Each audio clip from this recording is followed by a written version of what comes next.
విశ్వాసముతో ఈ గృహమంతటిలో ప్రతి గదిలో నీ పరిశుద్ధమైన రక్తమును విశ్వాసముతో ప్రోక్షించుకొనిచున్నాం. మీరే కడిగి పరిశుద్ధపరచుము, పవిత్రపరచుము, అంగీకరించుము నాయన. ఈ గృహము ఈ దినమున మీ మహిమ కొరకు వారి నివాస యోగ్యము నిమిత్తము ప్రతిష్ఠించనై ఉండగా మీరే కనికరించి కృప చూపించుము, సహాయం చేయము, మీ రక్తాన్ని ప్రోక్షించుము, మీరే ప్రతిష్ఠించుమని ప్రార్థిస్తున్నాం. పరలోకపు తండ్రి, జొంగలేని దేవ, కరెంటు కూడా మీరు దయచేయము. ఇలాంటి ప్రతికూలత లేకుండా అన్ని అనుకూలముగా నీ మహిమ కొరకు మీరే జరిగించి మీరే మహిమను పొందమని ప్రార్థిస్తున్నాం. దయగల తండ్రి, ఈ సమయంలో మాకు అవసరమైన పాటలు, వాక్యం మీరు మాకు దయచేయము. తిరిగి ఆయా గదుల్లో ప్రార్థించే సమయం కూడా దీవెనకరంగా, ఆశీర్వాదకరంగా మీరు చేయమని ప్రార్థిస్తున్నాం. మీకే వందనము చెల్లిస్తూ, మీకే అప్పగించుకుంటూ, ఈ గృహం ఏ రీతిగా అయితే కట్టుబడుతూ వచ్చిందో ఆ రీతిగా మేమందరము కూడా ఆత్మ సంబంధమైన మందిరముగా కట్టబడుటకు మీకు నివాస యోగ్యమైనటువంటి స్థలముగా మా హృదయాలు సిద్ధపరచబడినట్లుగా మీరే సహాయం చేయమని వందనాలు చెల్లిస్తూ మీకే అప్పగించుకుంటూ యేసు ప్రభు నామమును స్తుతించి ప్రార్థించి వేడుకొంచున్నాము తండ్రి. ఆమేన్.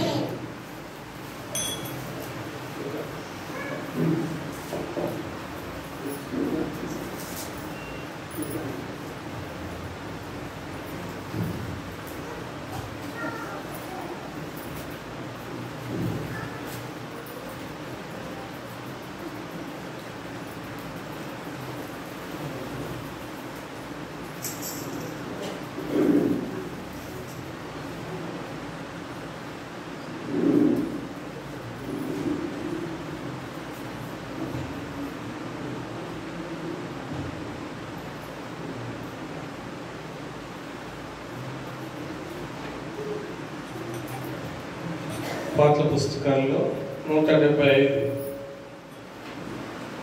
పాత పుస్తకాలు అయితే 173, కొత్త పుస్తకాల్లో 175, పాత పుస్తకాల్లో 173. స్తుతియు మహిమ ఘనత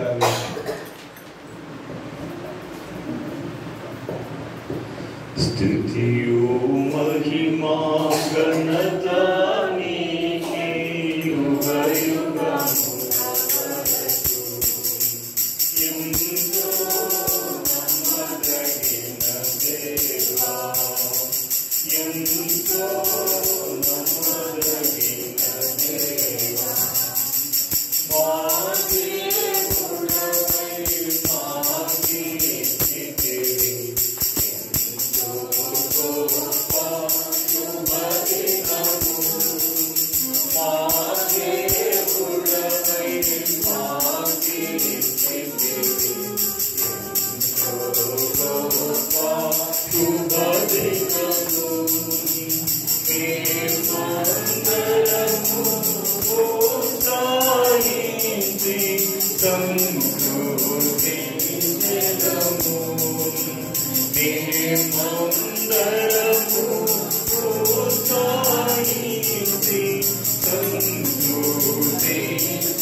Oh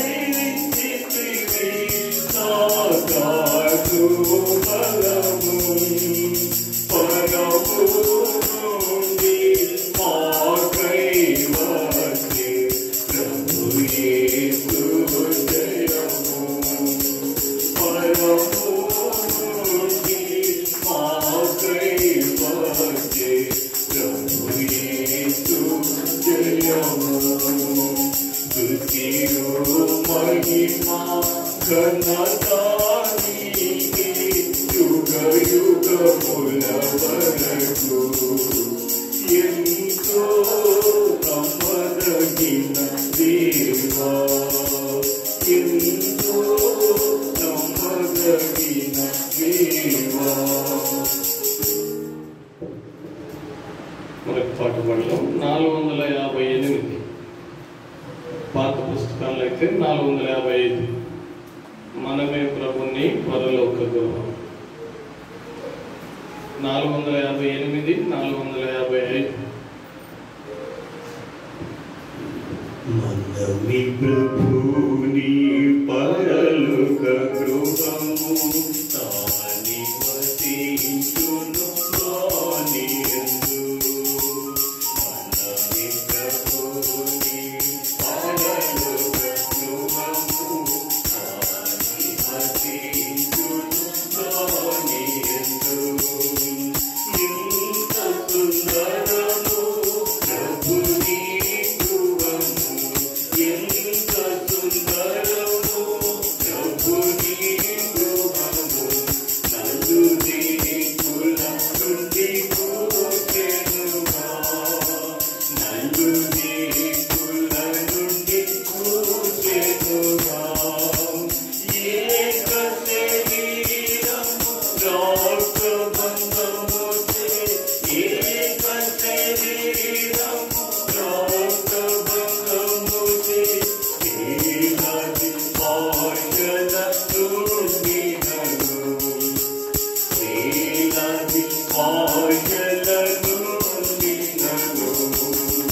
మనమే ప్రభుని పరలోక గృహము, తాని వసించును వానియందు. మనమే ప్రభుని పరలోక గృహము, తాని వసించును వానియందు. ఒకను తన నిగమము చేసి, ఒకను తన నిగమము చేసి, పరమ గృహమునకు చెందితివి, పరమ గృహమునకు చెందితివి. ఐక్యతతో స్థిరముగా నమర్చబడి, ఐక్యతతో స్థిరముగా నమర్చబడి, దేవుని గుడారముగానైతివి, దేవుని గుడారముగానైతివి. మనమే ప్రభుని పరలోక గృహము, తాని వసించును వానియందు. మనమే ప్రభుని పరలోక గృహము, తాని వసించును వానియందు. నల్లని తెల్లని మారని లేదు, నల్లని తెల్లని మారని లేదు. ధనికులనియు లేదు, ధనికులనియు లేదు. పామరులని జ్ఞానులనియు లేదు, పామరులని జ్ఞానులనియు లేదు. యేసు ప్రభువే సర్వముగా, యేసు ప్రభువే సర్వముగా. మనమే ప్రభుని పరలోక గృహము, తాని వసించును వానియందు. మనమే ప్రభుని పరలోక గృహము, తాని వసించును వానియందు. ప్రభుని గృహమున కలహము లేదు, ప్రభుని గృహమున కలహము లేదు. ఈర్ష్య కపట భేదము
చివరిగా 453 పాత పుస్తకాలు ఎత్తి 450 నిర్మింపబడితే మనము దైవ గృహము 453 450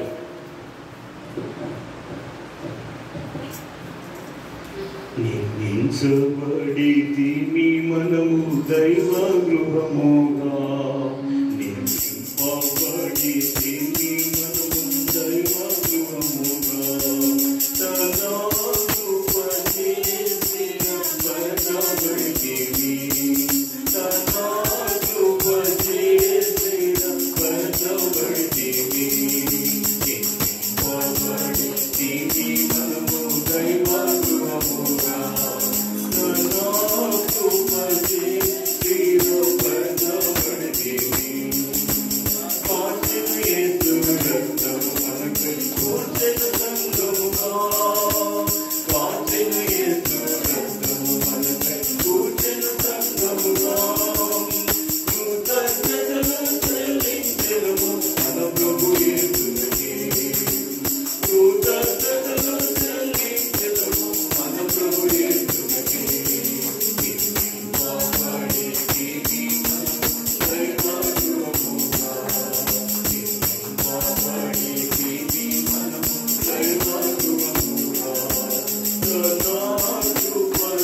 దేవుని వాక్యంలో ఉంది.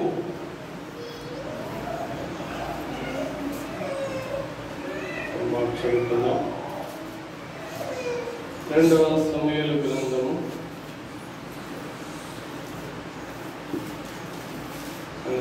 1 సమూయేలు గ్రంథం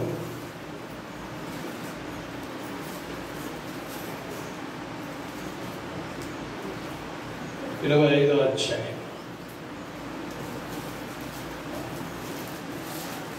మొదటి సమూయేలు గ్రంథము 25వ అధ్యాయం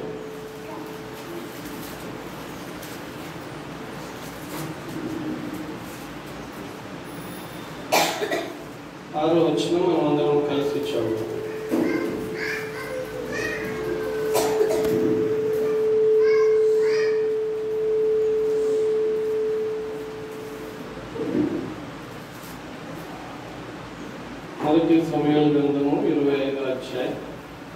6వ వచనం మనమందరం కలిసి చూద్దాం. ఆ భాగ్యవంతునితో నీకును నీ ఇంటికిని నీ కలిగిన అంతటికిని క్షేమమవును గాక అని పలికి ఈ వర్తమానము తెలియజెప్పవలెను. తర్వాత తిమోతి పత్రిక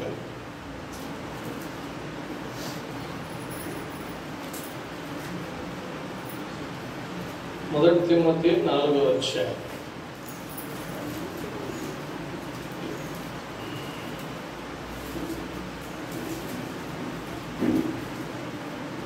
తిమోతి 4వ అధ్యాయం 4-5 వచనాలు మనం కలిసి చదువుదాం.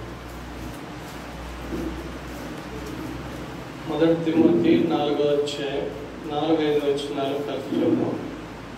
దేవుడు సృజించిన ప్రతి వస్తువును మంచిది, కృతజ్ఞతాస్తుతులు చెల్లించి పుచ్చుకుని నెల ఏది నిషేధింపదగినది కాదు. ఏలైనగా అది దేవుని వాక్యం వలన ప్రార్థన వలన పవిత్రపరచబడుచున్నది. వ్యవసాయం కొరకే ప్రార్థన చేస్తాం.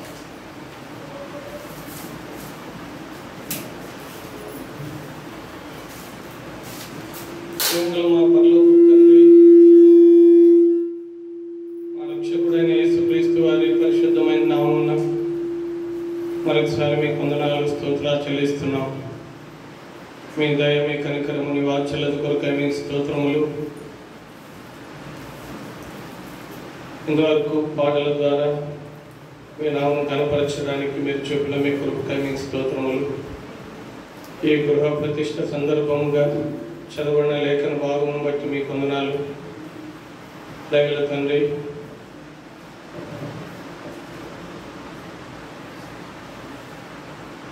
నీ వాక్యము ద్వారా మీరే నాతో మాతో మీరే మాట్లాడుతున్నామని ప్రార్థిస్తున్నాం. మీరే మా సమయాన్ని దీవించండి, ఆశీర్వదించండి. నిలబడుచున్న మీ దాసుని అయోగ్య పాత్రను కనికరించి నువ్వు మీ రక్తము చేత నన్ను కడిగి నన్ను పరిశుద్ధపరిచి పవిత్రపరిచి చేరవచ్చిన మా అందరి యొక్క ఆత్మీయ క్షేమం కొరకు మీరే బలపరిచి అభిషేకించి మీరే వాడుకోనమని ప్రార్థిస్తున్నాం. దయగల తండ్రి, రాగలిగిన ప్రియులందరిని బట్టి మీకు వందనాలు. ఇంకా ఎవరైనా రావాల్సి ఉంటే మీరు వారిని అందరినీ సిద్ధపరిచి తోడుకొని రమ్మని వందనాలు చెల్లిస్తూ మీకు అప్పగించుకోండి. యేసు ప్రభు నామమున స్తుతించి ప్రార్థించి వేడుచున్నాము తండ్రి. ఆమేన్.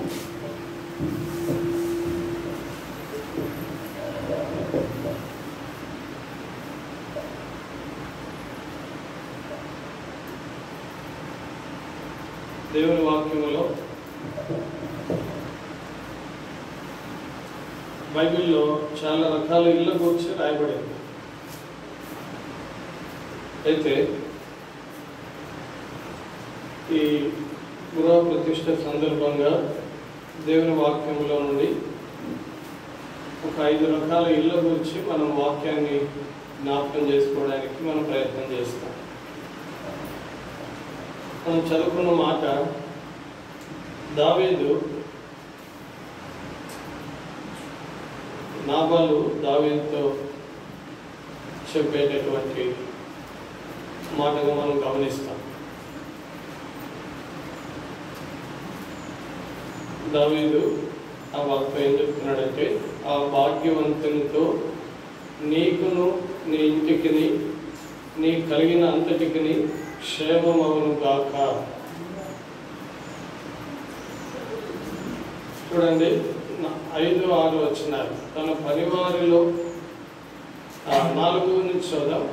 నాబాలు గొర్రెల బొచ్చు కత్తెరి వేయించుచున్నాడని అరణ్యమందున్న దావీదు విని తన పనివారిలో 10 మందిని పిలిచి వారితో ఇతని, మీరు కర్మేలునకు నాబాలు వద్దకు పోయి నా పేరు చెప్పి కుశల ప్రశ్నలు అడిగి ఆ భాగ్యవంతునితో నీకును నీ ఇంటికిని నీ కలిగిన అంతటికిని క్షేమమవును గాక.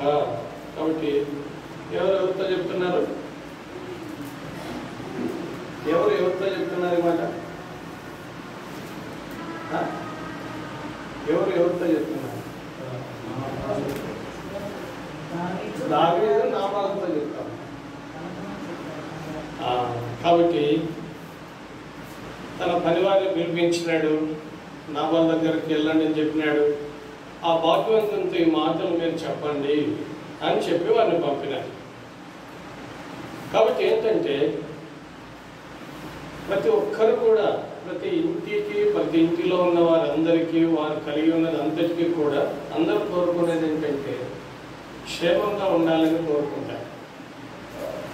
కాబట్టి దావీదు నాబాలుతో ఈ మాట చెప్పడానికి కారణం ఏంటంటే, నీకును నీ ఇంటికి నీ కలిగిన అంతటికి, ఇక్కడ 3 విషయాలు మనం జ్ఞాపకం పెట్టుకోవాలి. మొట్టమొదట నీకు అంటే నువ్వు క్షేమంగా ఉండాలని, రెండవది నీ ఇంటికి అంటే నీ ఇల్లు క్షేమంగా ఉండాలని, తర్వాత మూడవది నీ కలిగిన అంతటికి నీ క్షేమంగా ఉండాలని. కాబట్టి ఇది ప్రతి ఒక్కరూ మనం కోరుకునేదే. మనము క్షేమంగా ఉండాలనుకుంటాం, మన పరిచయస్తులు, మనకు తెలిసిన వారు అందరూ కూడా క్షేమంగా ఉండాలని మనం కోరుకుంటాం. అయితే ఈ క్షేమం ఎప్పుడు వస్తుంది? ఈ క్షేమం అనేది ఎప్పుడు మనం చూడగలం? దేవుని వాక్యములో మనం గమనిస్తాము, ఈ క్షేమం అనేది ఎలా వస్తుంది, ఎవరి ద్వారా వస్తుంది, ఎవరు క్షేమంగా ఉండగలరు? లోకంలో ఉన్నటువంటి అందరూ కూడా క్షేమంగా ఉండగలరంటే వారు క్షేమంగా ఉండలేరు. అయితే మరి క్షేమము దేవుని ప్రజలమైనటువంటి మనకు కానీ లేదా ఇంకా ఎవరైనా కానీ ఎప్పుడు ఇటువంటి క్షేమం ఉంటుందంటే, చూడండి, మొట్టమొదట ఈ క్షేమం మనకు ఎప్పుడు వస్తుందంటే, చూడండి, ఒక ఇంటి గురించి చూద్దాం. లూకాసు వార్త 19వ అధ్యాయం. లూకాసు వార్త 19వ అధ్యాయం 9వ వచనం. అందుకు యేసు, ఇతడును అబ్రహాము కుమారుడే, ఎందుకనగా నేడు ఈ ఇంటికి రక్షణ వచ్చి ఉన్నది. చూడండి, ఇక్కడ ఇది మనకు బాగా పరిచయమైన భాగమే. జక్కయ్య గురించి ఇక్కడ రాయబడింది. యేసు ప్రభువారు ఎరుకో పట్టణంలోకి వెళ్ళాడు. వెళ్తూ ఉంటే అక్కడ సుంకము వసూలు చేసేటటువంటి జక్కయ్య కనపడ్డాడు. జక్కయ్య కూడా యేసు ప్రభు అంటే ఎంతో ఆశ ఉంది, ఎవరో ఆయన చూడాలని ఆశపడ్డాడు. కానీ పొట్టివాడు కనుక జనులు విస్తారంగా గుంపుకొండ ఉండడం వల్ల చూడలేకపోయాడు. అయినా ఇక నేను చూడలేకపోయినానులే అనుకొని అలాగనే ఆగిపోలేదు. తను ఏం చేసినాడంటే, తనకు మనసు ఉంది. ఏమైనా మనసు ఉంది? చెప్పండి. నేను యేసును చూడాలా అనేటటువంటి మనసు ఉంది. లోకంలో కూడా చెప్తుంటారు కదా, మనసు అంటే మార్గం అంటే. కొంతమందికి మనసు ఏమి ఉండదు, కానీ అంత మనసు ఉన్నట్టుగా చెప్తుంటారు. కానీ మనసు అంటే ఖచ్చితంగా ఒకసారి కాకపోతే ఇంకొకసారిగా మార్గం అనేది ఏర్పడుతుంది. కాబట్టి ఏంటంటే, ఈ జక్కయ్యకు మనసు ఉంది, యేసు ప్రభువును చూడాలా అన్నటువంటి మనసు ఉంది.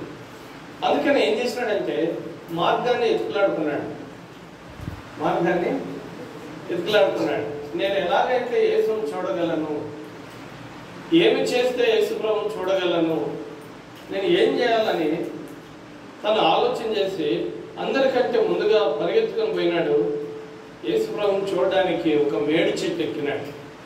అక్కడ ఎక్కి యేసును చూడడానికి ఆశతో ఎదురు చూస్తూ ఉన్నాడు. తన హృదయ అంతరంగంలో ఉన్నటువంటి ఆశను ఎవరు చూసినారు? దేవుడు, యేసు ప్రభు చూసినాడు. మనలో ఉన్న ఆశను కూడా దేవుడు చూస్తాడు.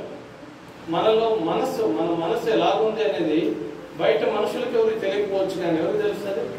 ఖచ్చితంగా ప్రభు తెలుస్తారు. మన మనస్సు దేవుని కార్యాల విషయమై ఎలాగుంది అనేది ఖచ్చితంగా ప్రభు తెలుసు. ప్రభు తెలిసి ఏం చేస్తాడంటే మనకు ఏదో ఒక ఏర్పాటు చేస్తాడు. మనం చూడాలని ఆశ ఉండాలంటే, ప్రభు విషయమైన ఆశ అనుకుంటే ప్రభు ఖచ్చితంగా ఏదో ఒక ఏర్పాటు, ఖచ్చితంగా ఒకసారి కాకపోతే ఇంకోసారి అయినా ప్రభు ఏర్పాటు చేస్తాడు. జక్కయ్య కూడా అదే జరిగింది. జక్కయ్య లోపల ఉన్నటువంటి ఆశను ప్రభు చూసినాడు. ప్రభువే జక్కయ్య దగ్గరకు వచ్చినాడు. చూసారా, ప్రభువే వచ్చి జక్కయ్య యేసుప్రభుని పిలవలేదు, కానీ యేసుప్రభువే జక్కయ్యను పిలిచినాడు. అక్కడ రాయబడింది కదా, చూడండి 5వ వచనం. యేసు ఆ చోటికి వచ్చినప్పుడు కన్నులెత్తి చూచి, జక్కయ్య త్వరగా దిగుము, నేడు నేను నీ ఇంట ఉండవలసి ఉన్నదని అతనితో చెప్పగా. యేసు ప్రభు చుట్టూ జనాలు ఉన్నారు లేదా? గుంపులు గుంపులు ఉన్నారు. కానీ వాళ్ళందరి వైపు యేసు ప్రభు చూడలే. కానీ ఎవరి వైపు చూసినాడు? ఒక జక్కయ్య వైపు చూసినాడు. పోనీ యేసు ప్రభు వెంబడి వచ్చే వాళ్ళందరికీ యేసు చూడాలని ఆశ లేదా? ఉందా లేదా? వాళ్ళకందరికీ ఉంది. అంటే వాళ్ళు పైకి కనబడడానికి మంచిగా యేసు ప్రభు వెంబడిపోతే ఏం జరుగుతుంది? 5 రొట్టెలు 2 చేపలు 5,000 మందికి పంచి పెడతాడు. ఈ రీతిగా ఎన్ని అద్భుతాలు నీళ్ళని ద్రాక్షరసంగా మారుస్తాడు. ఇంకా ఏమైనా చేస్తాడు ఆయన అని చెప్పి అలాంటి వాటి కోసం వచ్చినటువంటి వాళ్ళందరూ కూడా. అయితే జక్కయ్య ఒక్కడే యేసు ప్రభువును చూడాలన్నటువంటి ఆశతో ఉన్నటువంటి వాడు. అందుకే యేసు ప్రభు మిగతా వాళ్ళందరినీ పట్టించుకోలేదు. ఒక్క జక్కయ్య దగ్గరికి పోతానని అక్కడ ఆగిపోయాడు. అంటే జక్కయ్య హృదయంలో ఉన్న ఆశ యేసు ప్రభువును ఆపేసింది. చూసారా, జక్కయ్య హృదయంలో ఉన్నటువంటి ఆశ ఇంకా యేసు ప్రభువును జక్కయ్యను దాటి వెళ్ళలేకపోయినాడు.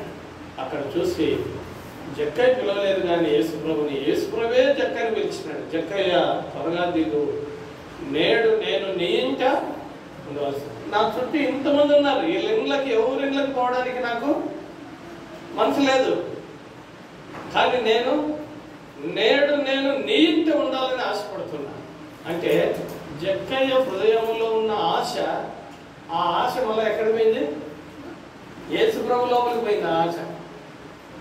జక్కయ్యకేమో యేసుని చూడాలని ఆశపడితే, యేసు ప్రభుకేమో జక్కయ్య వాళ్ళు ఇంత ఉండాలని ఆశపడుతుంది. అందుకే యేసు ప్రభు ఆ మాట చెప్పినాడు, జక్కయ్య త్వరగా దిగు, నేడు నేను నీ ఇంట ఉండాలా అని. అంటే జక్కయ్య ఆశ్చర్యపోయాడు. అందుకే అక్కడ రాయబడింది, అతడు త్వరగా దిగి సంతోషంతో ఆయనను చేర్చుకున్నాడు. చూసారా, ఎప్పుడు జక్కయ్యలో ఇంకా సంతోషం వచ్చిందంటే, ఎప్పుడైతే యేసును చూడాలన్నటువంటి ఆశ తనలో పుట్టిందో అప్పుడు ఏమొచ్చింది? సంతోషం వచ్చింది. అప్పుడు యేసు ప్రభువును చేర్చుకున్నాడు. చేర్చుకున్న తర్వాత మనుషులందరూ ఏమనుకున్నా అనుకొని, అక్కడ రాయబడింది 7వ వచనంలో, అందరూ అది చూచి ఈయన పాపి అయిన మనుషుని యొక్క బస చేయ వెళ్ళనని చాలా సరుకుంది.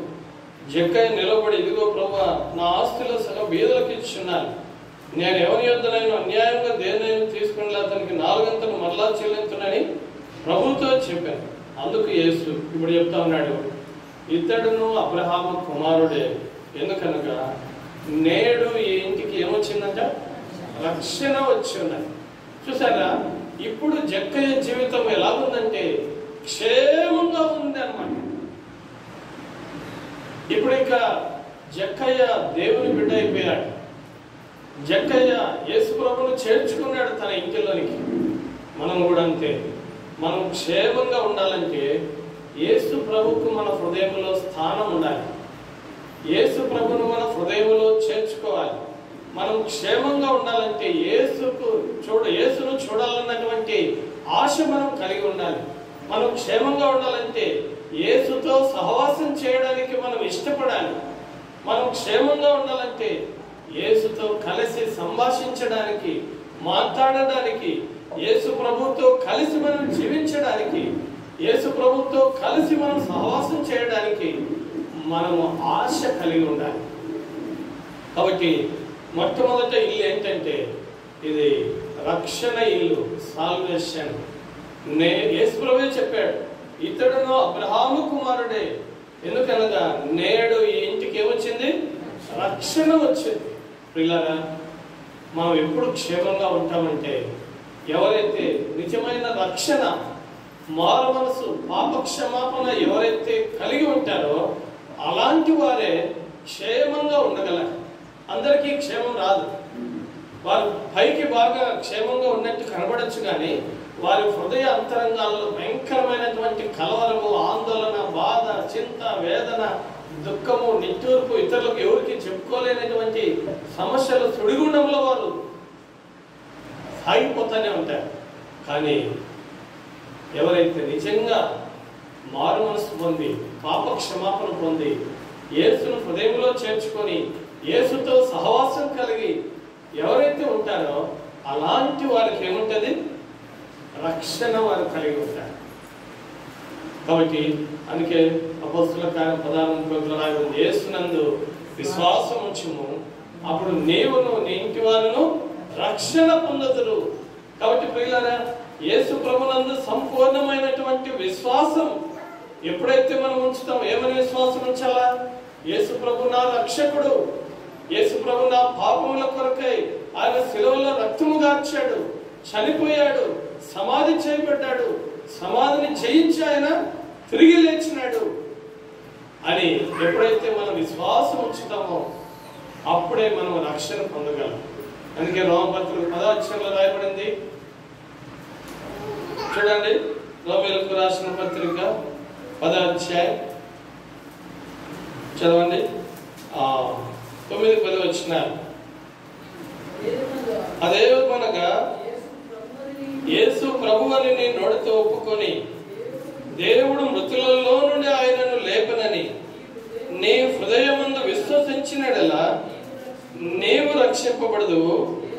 ఏలైనగా నీతి కలుగునట్లు మనుషుడు హృదయములో విశ్వసించును, రక్షణ కలుగునట్లు నోటితో ఒప్పుకొను. చూసారా, హృదయంలో విశ్వసించాలా, నోటితో ఒప్పుకోవాలా, అప్పుడే ఈ రక్షణ అనేది కలుగుతుంది.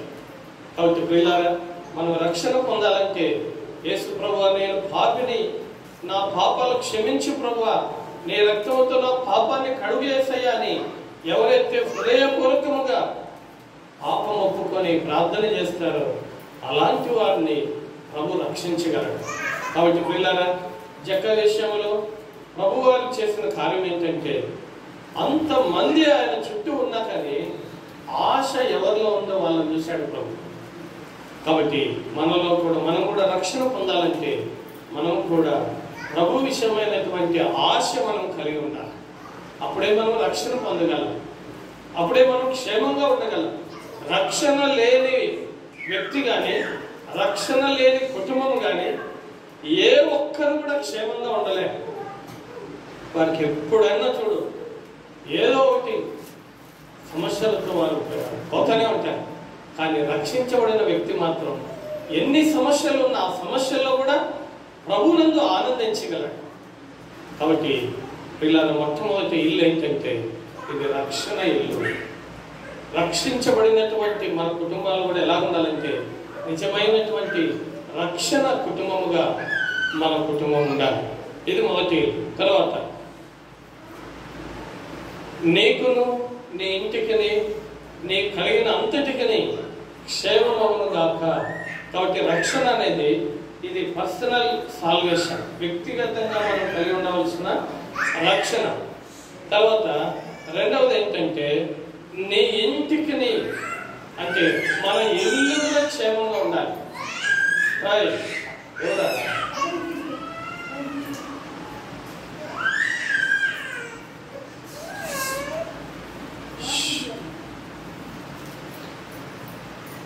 కడపల్ల రేపుకొచ్చింది.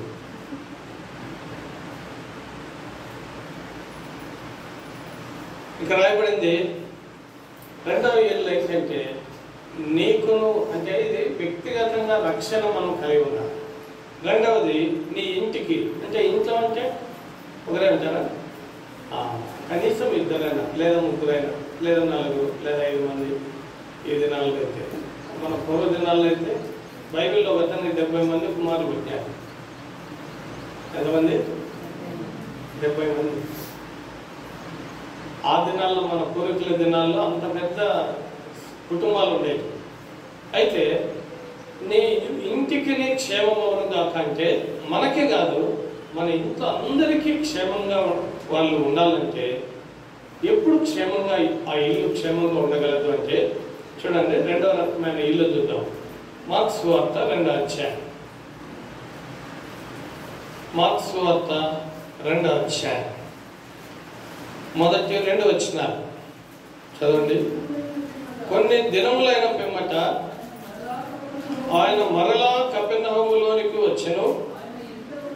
ఆయన ఇంట ఉన్నాడని వినవచ్చినప్పుడు అనేకులు కూడి వచ్చిన గనుక వాకిట అయినను వారికి స్థలము లేకపోయేను. ఆయన వారికి వాక్యము బోధించుచుండగా, ఇక్కడ యేసు ప్రభు ఒక ఇంటిలోకి వచ్చినాడు. ఆ ఇంట్లో యేసు ప్రభు ఉన్నాడని విన్నప్పుడు అక్కడ రాయబడింది, అనేకులు కూడి వచ్చింది కనుక ఏం లేదంట, వాకిట్లో కూడా స్థలం లేదంట. అయితే యేసు ప్రభు వారు ఏం చేస్తున్నాడంటే, అంతమంది ప్రజలు వచ్చినారని ఆయన ఏం చేస్తున్నాడు, వారికి అన్నం పెడుతున్నాడా? మనం ఏం చేస్తామంటే, ఊళ్ళో వచ్చిన వాళ్ళు లాస్ట్లో మధ్యాహ్నం వచ్చి అన్నం తినిపోతే సర్లే అనుకుంటాం. అన్నం కాదు పెట్టాల్సింది, మొట్టమొదటి ఏం పెట్టాలా? వారికి వాక్యం వినిపించాలా. మనం పిలిచేటప్పుడు ఎట్లా పిలవాలా? దేనికి పిలవాలా? అన్నం తినిపోతారని పిలవాలా? కాదు, వాక్యానికి రండి, దేవుని మాటలు వినండి. అప్పుడు దేవుని వాక్యం విన్న తర్వాత అప్పుడు మనం ఏమైనా పెట్టచ్చు. కాబట్టి ఏంటంటే, యేసుప్రభు వారు ఒక ఇంట్లో ఉన్నాడని తెలియగానే ప్రజలందరూ విస్తారంగా వచ్చేసినారు. వచ్చిన తర్వాత యేసుప్రభు ఏం చేస్తున్నాడంటే, వారికి వాక్యం బోధిస్తూ ఉన్నాడు. ఎందుకు యేసుప్రభు వారు వాక్యం బోధిస్తున్నాడు? ఎందుకు చెప్పండి. కొన్ని ఇళ్లలోనేమో ఆయన ముట్టి బాగు చేసినాడు, కొన్ని ఇళ్లలోనేమో వాక్యం బోధించినాడు, కొన్ని ఇళ్లలోనేమో ఆయన బోధించేసినాడు. ఇట్లా రకరకాల ఇళ్ళు ఉన్నాయి మనకు వాక్యంలో. అయితే ఈ ఇంటిలో మాత్రము యేసు ప్రభు ఏం చేస్తున్నాడు? వాక్యం బోధిస్తూ ఉన్నాడు. మాకు ఈరోజు కుటుంబ ప్రార్థన ఏ అధ్యాయం తెలుసా? 119వ కీర్తన 176 వచనాలు ఉన్నాయి. చదువుకోవాలా లేదా? టైం అయిపోతుంది. 176 వచనాలు చదువుకున్నాం. మేము 176 వచనాలు మా కుటుంబంగా చదువుకున్నాం. నేను వ్యక్తిగతంగా 12 అధ్యాయాలు చదువుకున్నాను. ఎందుకని? టైంపాస్ కోసం. చాలా మంది వాక్యం చదవని వాళ్ళు ఇంకా వాళ్ళంత దరిద్రులకు ఒకరు ఉండరు. చదువు దేవుడు మనకి ఎందుకు ఇచ్చింది? బైబిల్ చదివి కదా. ఏమిలా దేవుడి వాక్యం చదవని నేను మన పిల్లలకు కూడా చెప్తాను, బైబిల్ చదవని బతుకు బేకారని చెప్తాను. బస్ స్టాండ్ పనులు అయిపోతాను వాళ్ళని చెప్తాను. వాస్తవం అది. దేవుడి వాక్యం మనం చదవకపోతే మన జీవితాలు ఏం క్షేమంగా ఉండవు. యేసుప్రభు వారు ఆ ఇంటిలో కూర్చున్న తర్వాత ఎందుకు వారికి వాక్యం బోధిస్తూ ఉన్నాడు? ఈరోజు 119వ కీర్తన అంతా మేము చదువుకుంటే ఎక్కువ వచనాలు వాక్యం గురించి రాయబడ్డాయి. నీ వాక్యం నన్ను బ్రతికించుచున్నది అని రాయబడింది.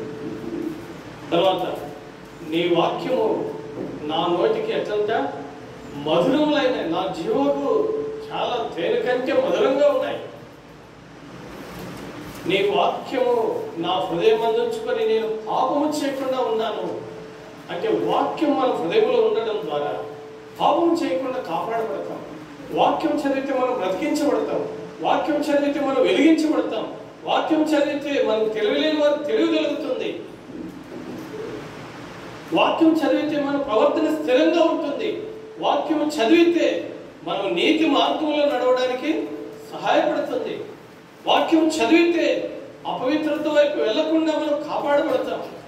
కాబట్టి పిల్లారా, అందుకే యేసు ప్రభు గారు ఆ ఇంటిలో ఏం చేస్తున్నాడంటే వాక్యం బోధిస్తా ఉన్నాడు.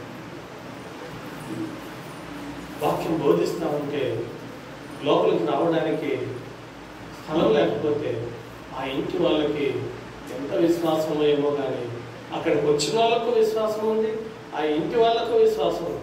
పైకి ఎక్కినారు, శంకులు ఉపదేశించినారు. ఆ పక్షవాయుతో ఉన్న వ్యక్తిని అట్లే కిందికి దింపినారు.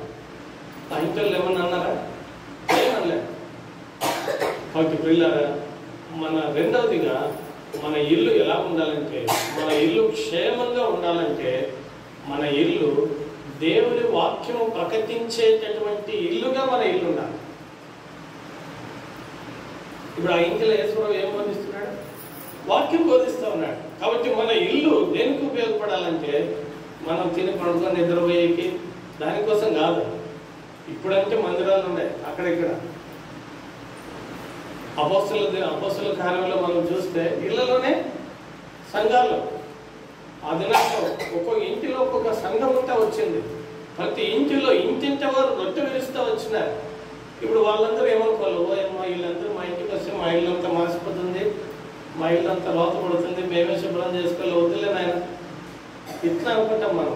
కానీ అందుకే ఆ దినాల్లో అంతగా సంఘాలు అంతగా అభివృద్ధి చెందినాయి. కాబట్టి పిల్లగా మన ఇల్లు క్షేమంగా ఉండాలంటే మన ఇంటిలో ఏమి ఉండాలా? వాక్యం బోధించబడేటటువంటి ఇంటిగా మన ఇల్లు ఉండాలి. కాబట్టి పిల్లగా నీకును నీ ఇంటికిని నీ కలిగిన అంతటికి క్షేమమునుగాక అంటే మొట్టమొదట మనం వ్యక్తిగతంగా క్షేమంగా ఉండాలంటే యేసును వచ్చినటువంటి ఆశ మనం కలిగి ఉండాలి. అప్పుడు రక్షణ పొందుతాం, మనం క్షేమంగా ఉంటాం.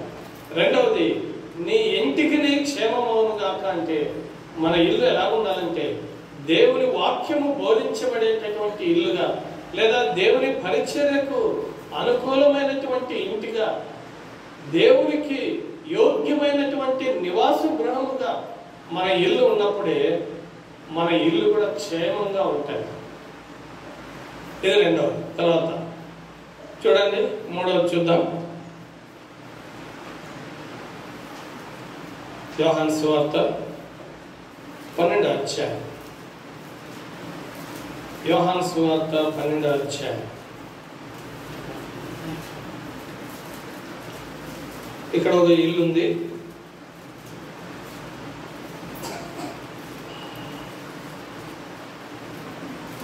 మూడవ వచనం. యోహాను సువార్త. అప్పుడు మరియా మిక్కిలి విలువగల అచ్చ జటామాంసి అత్తరు ఒక సేరున్నర ఎత్తు తీసుకొని యేసు పాదములకు పోసి తన తల వెంట్రుకలతో ఆయన పాదములు తుడిచెను. ఇల్లు ఆ అత్తరు వాసనతో నిండెను. మన ఇల్లు క్షేమంగా ఉండాలంటే, మన ఇల్లు క్షేమంగా ఉండాలంటే ఎలా ఉండాలో తెలుసా? మనం ఎలా ఉండాలా? మన ఇల్లు ఎలా ఉండాలా? అప్పుడే క్షేమంగా ఉంటాయి. ఇక రాయబడింది, యేసు ప్రభు లాజరును సమాధిలో నుండి తిరిగి లేపిన తర్వాత బేతనియాకు వచ్చినాడు. అక్కడ ఒక పస్కా పండుగ జరుగుతూ ఉంటే, పస్కా పండుగకి యేసు ప్రభు దాదాపు 6 దినాలు ముందుగా వచ్చినాడు. ఎందుకు 6 దినాలు ముందుగా వచ్చినాడు? 7 దినాల ముందుగా ఎందుకు రాలే? 5 దినాల ముందుగా ఎందుకు రాలే? 6 దినాలకి ఎందుకు వచ్చినాడు? బైబిల్లో ప్రతి దానికి కూడా ఒక అర్థం లేకుండా రాయబడలేదు. కాబట్టి యేసుప్రభు వారు పస్కా పండుగకు 6 దినములు ముందుగా వచ్చాను. రాయబడింది, అక్కడ వారు ఆయనకు విందు చేసిరి. చూసారా పిల్లరా? అయితే ఇప్పుడు ఆ ఇంటిలో మరియ అనే స్త్రీ ఉంది. ఆ స్త్రీ ఎలాగుందంటే అక్కడ రాయబడింది, మిక్కిలి విలువగల అచ్చ జటామాంసి అత్తరు ఒక సేరున్నర ఎత్తు తీసుకొని యేసు పాదములకు పోసి తన తల వెంట్రుకలతో ఆయన పాదములు తుడిచాను. ఇల్లు ఆ అత్తరు వాసనతో నిండేది. ఈ అత్తరు ఎంత ఖరీదైందంటే చూడండి, 5వ వచనం. ఈ అత్తరు ఎందుకు 300 దేనారములకు అమ్మి బీదలకు ఇయ్యలేదు. 300 దేనారాలు. చూడండి ఎంత కింద ఫుట్నోట్ రాయబడింది. దేనారం అంటే ఎంత? 150 రూపాయలు. 300 దేనారాలు అంటే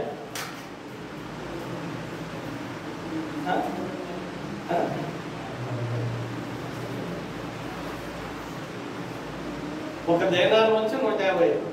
300 దేనారాలు అంటే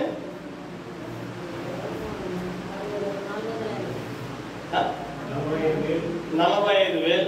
ఎప్పుడు ఇది దాదాపు 2000 సంవత్సరాల క్రితం. ఆ దినాల్లోనే 45,000 అంటే 2000 సంవత్సరాల తర్వాత ఇప్పుడు ఎంత అయిందలా? నాకు బాగా గుర్తుంది. మేము బుగ్గకి వచ్చినప్పుడు తాడిపత్రి నుంచి బుగ్గకి అప్పుడు క్యాట్ కార్డ్ ఉండేది. క్యాట్ కార్డ్ తీసుకుంటే 4 రూపాయలు. ఎంత? క్యాట్ కార్డ్ లేకపోతే 5 రూపాయలు ఉండేది. ఎక్కడి నుంచి? తాడిపత్రి నుంచి బుగ్గకి 5 రూపాయలు ఉండేది. ఇప్పుడు ఎంత? తాడిపత్రి నుంచి బుగ్గకి 20 రూపాయలు. ఎన్ని ఏళ్ళకు? ఇంకా 20 ఏళ్ళు కూడా వేయాలి. 18 ఏళ్ళకి 20 రూపాయలు అయితే ఇప్పుడు 2000 సంవత్సరాలకి 45,000 రూపాయలు. ఇప్పటికి ఎంత అయితే చూడండి.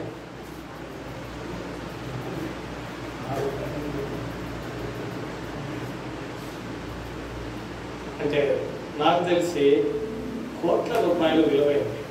అంటే ఈ ఇల్లు చూడండి, నేను దీని గురించి ఇంటి గురించి ఆలోచన చేసిన. యేసు ప్రభు వారు చనిపోయిన లాజర్ను కూడా ఇంటిలో ఏం చేసినాడు? లేపినాడా లేదా? అంటే భూమి మీద ఎక్కడ కూడా ఏ ఇంటిలో కూడా జరగనటువంటి అద్భుతమైన ఆశ్చర్యకరమైన కార్యాలు యేసు ప్రభు వారు ఆ ఇంటిలో చేసినాడంటే కారణం ఏంటో తెలుసా? ఆ ఇంటిలో ఉన్న స్త్రీ మరియా ఉందే, ఆ స్త్రీ తాను కలిగి ఉన్న సాక్రిఫిషియల్ లైఫ్, సమర్పణ జీవితం తాను కలిగి ఉంది. ఒక స్త్రీ అయినా కూడా అంత విలువైనటువంటి జటమాంస అత్తరు సేవన్నర ఎత్తు తీసుకొని అది తీసుకొచ్చి యేసు ప్రభు పాదాలకు పోసి తన తల వెంట్రుకలతో తుడిచి యేసు ప్రభును ఎంతగా ఆమె ఘనపరిచి మహింపరిచిందంటే ఆ మాట యేసు ప్రభు ఏమన్నాడు తెలుసా? ఆ పనికి చూడండి 7వ వచనం. కాబట్టి యేసు నన్ను పాతిపెట్టు దినమునకు ఆమెను తిని ఉంచుకొననీయుడి. చూసారా ప్రియులారా, నేనేం చెప్తున్నానంటే ఆ ఇల్లు అంత క్షేమంగా ఉండడానికి, ఆ ఇంటిలో అంత అద్భుతాలు జరగడానికి, ఆ ఇల్లు ఆదరణతో నిండుకొని ఉండడానికి, ఆ ఇంటిలోనికి అంత విస్తారమైన ప్రజలు రావడానికి కారణం ఏంటయ్యా అంటే ఆ ఇంటిలో ఉన్న స్త్రీ ఉందే. ఏ ఇంటికైనా అంతే, పురుషులు కాదు ప్రాముఖ్యం. ఎవరు? ఆ ఇంటిలో ఉన్న స్త్రీలు ఎలా ఉండాలంటే ప్రభు కార్యాల కొరకు సమర్పణ జీవితం అనేది వారు కలిగి ఉండాలి. త్యాగపూరితమైన జీవితం కలిగి ఉండాలి. ఆ స్త్రీని బట్టి, మరియా అనే స్త్రీని బట్టి యేసు ప్రభు వారు ఎంత గొప్ప చనిపోయిన ఎవరిని? లాజరును తిరిగి లేపినాడు. తిరిగి లాజరు యేసు ప్రభుతో పాటు భోజన పంక్తిలో కూర్చున్నాడు. ఎంత ఆశ్చర్యం కదా! కాబట్టి ప్రియులారా, మన ఇల్లు, ఇంటిలో ఉన్న మనం అందరం కూడా క్షేమంగా ఉండాలంటే మూడవది సాక్రిఫైస్. మొట్టమొదటిది సాల్వేషన్, రక్షణ ఇల్లు అని చూస్తున్నాం. రెండవది స్క్రిప్చర్స్, దేవుని వాక్యంతో కూడినటువంటి ఇల్లుగా ఉండాలా. మూడవది సాక్రిఫిషియల్ హౌస్, సమర్పణతో కూడినటువంటి ఇల్లుగా మనం ఉండాలి. అప్పుడే ప్రభు మన ఇంటిలో గొప్ప కార్యాలు చేస్తాడు. అప్పుడే మనము క్షేమంగా ఉండడానికి వీలవుతుంది. లేకపోతే ఎప్పుడన్నా చూడు, నేను కొన్ని ఇల్లు చూస్తాంట, 18 ఏళ్ళైంది ప్రాంతానికి వచ్చి, అప్పటి నుంచి చూస్తాంట. మేము ఆరంభంలో వచ్చినప్పుడు ఎట్లుండాలి అట్లే ఉండాలి. అంటే నేను చెప్పేది భౌతికమైన ఇల్లుకి వచ్చి నేను మాట్లాడడం లేదు. వారి హృదయ అంతరంగ జీవితాలు, వారి ఆత్మీయ జీవితాలు, దాని గురించి నేను మాట్లాడుతున్నాను. ఆరంభంలో మేము వచ్చినప్పుడు ఎట్లయితే ఉన్నారో ఇప్పుడు కూడా ఏం మార్పు లేదు. మారు మనసు పొందినట్టు కానీ, హృదయంలో మార్పు జరిగినట్టు కానీ, దేవుని కార్యాల కొరకు ఆసక్తి పెరగడం కానీ, ఏమైనా దేవుని కార్యాల కొరకు అసలు అప్పుడు ఎట్లున్నారు ఇప్పుడు కూడా అట్లా ఉన్నారు. నాకు అనిపిస్తుంది, అరే వీళ్ళ విషయంలో నా సేవ వ్యర్థమైపోయిందేమో అనిపిస్తుంది. కాబట్టి ఏంటంటే దినాలు గడిచే కొద్దీ, సంవత్సరాలు గతించిపోయే కొలది మనలో దేవుని యొక్క వాక్యము కార్యసిద్ధి కలిగించే కొలది మనలో ఏం జరగాల? మార్పు రావాలా. కొంచెమైనా ప్రేమించుటలో మార్పు రావాలా. ప్రభు కొరకు ప్రయాసపడితేలో మార్పు రావాలా, ప్రభు కొరకు త్యాగం చేయటంలో మార్పు రావాలా, ప్రభు కార్యాల్లో పాలు పొందే విషయాల్లో మార్పు రావాలా. ఇంకా అంత అదేందో చెప్తారే, లోకంలో మాయ మీద కరెక్ట్గా చెప్తారు, సూటబుల్ సేవ చెప్తారు, అర్థమైపోతుంది మన జీవితాలు. కాబట్టి ప్రియులారా, నేనేమంటానంటే మన ఆత్మీయ జీవితంలో వయసు పెరిగే కొలది ప్రభువుకు మనం ఇంకా సమీపస్తులుగా కావాలి. ప్రభువుతో ఎక్కువ సహవాసం పెరగాల, వాక్య సహవాసం పెరగాల, ప్రార్థన సహవాసం పెరగాల, మందిర సహవాసం పెరగాల, ప్రభు కొరకు ప్రయాసపడేది పెరగాల. అంతేగాని ఇంకా రాను రాను రాను రాను లోకంలో చెప్తారు కదా, రాజుగారం ఏమైందంటే దాని అయిపోతే ఏం లాభం ఏదనుకుంటారు. ఇదేం తప్ప నేను ఆదివారమేమో కుక్కలు పందులు అని చెప్పి ఈరోజేమో గాడులు అని చెప్పి. నేనేం చెప్తానంటే వాక్యంలో కూడా ఉన్నాయి అన్నీ. అంటే మన ఇల్లు క్షేమంగా ఉండాలంటే మనం ఎలా ఉండాలి? ప్రభు కొరకు త్యాగపూరితమైనటువంటి జీవితం మనం కలిగి ఉండాలి. మనం ఈ లోకంలోకి ఏమీ తీసుకురాలేదు, ఈ లోకంలో నుంచి మనం ఏది తీసుకొని పోలేదు.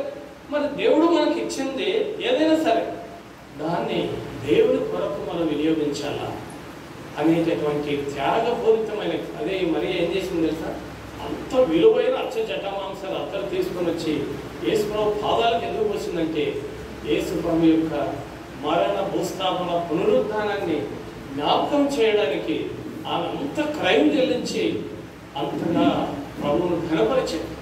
కాబట్టి పిల్లల మూడవదిగా సాక్రిఫిషియల్ హౌస్, సమర్పణతో కూడినటువంటి ఇల్లుగా మన ఇల్లు ఉండాలి. తర్వాత నాలుగవది చూడండి, నీకును నీ ఇంటికి నీ కలిగిన అంతటికి క్షేమం అవును గాక. కాబట్టి పిల్లరా, మనము వ్యక్తిగతంగా రక్షణ పొందాలా. రెండవది మన ఇల్లు వాక్యం ప్రకటించేటటువంటి ఇల్లుగా ఉండాలా. తర్వాత మూడవదిగా సమర్పణతో కూడినటువంటి ఇల్లుగా ఉండాలా. తర్వాత నాలుగవ ఇల్లు చూడండి, ఇది చాలా ప్రాముఖ్యమైనటువంటి ఇల్లు. అపోస్తుల కార్యం 12వ అధ్యాయం.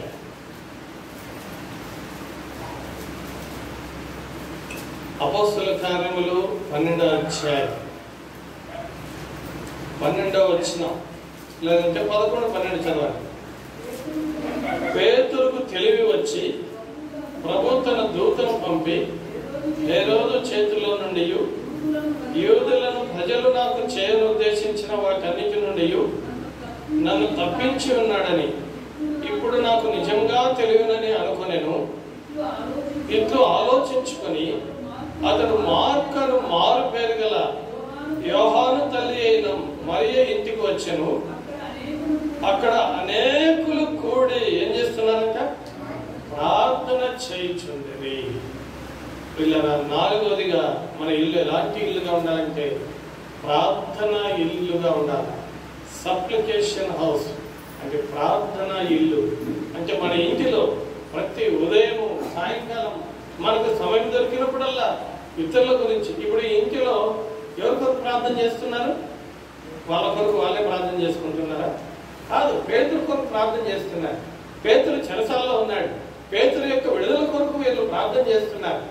ఇలాగ ప్రార్థన చేయడం ద్వారా వారి ప్రార్థన ఏం చేసింది? పేతురు చేతులకున్న కాళ్ళకున్న సంఖ్యలు తెంపివేయబడ్డాయి, చెరసాల తలుపులు తెరుచుకున్నాయి. అంటే ఒక ఇల్లు ప్రార్థన చేయడం ద్వారా ఎంతో మంది బంధకాల్లో ఉన్న వారి బంధకాలు తెంపబడాలి. ఈనాడు మన ఇల్లు ఎలాగున్నాయి? మన ఇంట్లో చేసే ప్రార్థన ద్వారా కొంతమంది బంధకాలైనా తెగినాయా? కొంతమంది అయినా పాపపు బంధకాల నుంచి బయటకు వచ్చినారా? కొంతమంది అయినా విగ్రహారాధన బంధకాల నుంచి బయటకు వచ్చినారా? కొంతమంది అయినా దుర్గంధములో, దుర్నీతిలో, దుష్టత్వములో ఉన్నటువంటి వారు కొంతమందికైనా బంధకాలు తెంపబడి మన ప్రార్థన జీవితం ద్వారా కొంతమంది అయినా బయటకు వచ్చినారా? కాబట్టి ప్రియులారా, నాలుగవదిగా మన ఇల్లు ఎలా ఉండాలంటే మనం ఈ ఒక్క ఇంటిలో కూర్చొని ప్రార్థన చేస్తే ఎవరెవరు బంధకాలలో ఉన్నారో పాప బంధకాల్లో ఉన్నారు, చీకటి బంధకాల్లో ఉన్నారు, అపవాది బంధకాల్లో ఉన్నారు, పాపపు కట్ల చేత కట్టుబడి ఉన్నారు.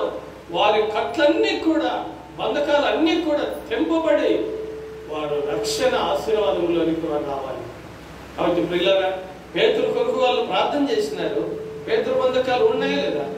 ఊడిపోయినాయి. దేవుడు తన దూతలు పంపినాడు. అంటే నీవు నీ ఇంటిలో కూర్చొని చేసే ప్రార్థన ద్వారా పరలోకం నుండి దేవుడు తన దూతలు పంపి బంధకాలు ఉన్న వారి బంధకాలు తెంపబడతాయి. కాబట్టి ప్రియులారా, మన గృహాలు ఎలా ఉండాలంటే ప్రార్థన గృహముగా మన గృహాలు ఉండాలి.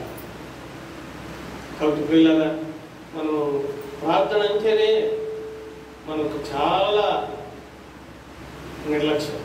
ప్రార్థన అంటేనే ఏమో పదంలే, ఏం అర్థం కాదు, అర్థం లేకపోతే ఏమిటారు. ఇంకా పాటలు అయిపోయిన వాళ్ళే. కొంతమంది ఇంకా ఇప్పుడంతా ఫ్యాషన్ ఏంటంటే ఇంట్లో కూర్చొని యూట్యూబ్ ఆన్ చేస్తారు. ఇంకా ఫస్ట్ పాటే లేదు, మళ్ళీ ఎనికి జరిపి చూసేది ఎన్నో పాటలు. ఎనికి జరిపి చూసి మూడో పాట అయిపోయేలా పోవచ్చు. ఇవన్నీ దేవుడు చూస్తాడు కదా, చూస్తాడో చూడటం. మరి దానికి అన్నిటికీ ఒక రోజు దేవుడు లెక్కడితే ఏం సమాధానం చెప్తాం మనం? కాబట్టి పిల్లల మన ఇల్లు ఎలా ఉండాలంటే ప్రార్థనా గృహముగా మన ఇల్లు ఉండాలి. ఆ రోజు ఆ ఇంటిలో అందరూ కూడి ప్రార్థన చేస్తూ ఉంటే అసలు అద్భుతం జరిగిపోతే పేతురు వచ్చి తలుపు కొడితే అందరూ ఆశ్చర్యపోయినారు. ఎంత ఆశ్చర్యపోయినారంటే అంత ఆశ్చర్యపడిపోయినారు. కాబట్టి ఏంటంటే పిల్లరా, పేతురు వచ్చి తలుపు కొడతా ఉంటే ఇక వాళ్ళు ఏమి అసలు నువ్వు తిక్కదని అన్నారు. ఎవరిని అక్కడ రాయబడింది చూడండి. ఎవరు రోదే అనే అమ్మాయి, ఒక చిన్న అమ్మాయి వచ్చింది. తలుపు తడుతా ఉంటే ఇంకా ఏం దిక్కు దోచడం లే వాళ్ళకు. కాబట్టి పిల్లరా, మన లోపల పోము. ఇప్పుడే మా అమ్మ గురించి చెప్తాను. మా అమ్మ బయట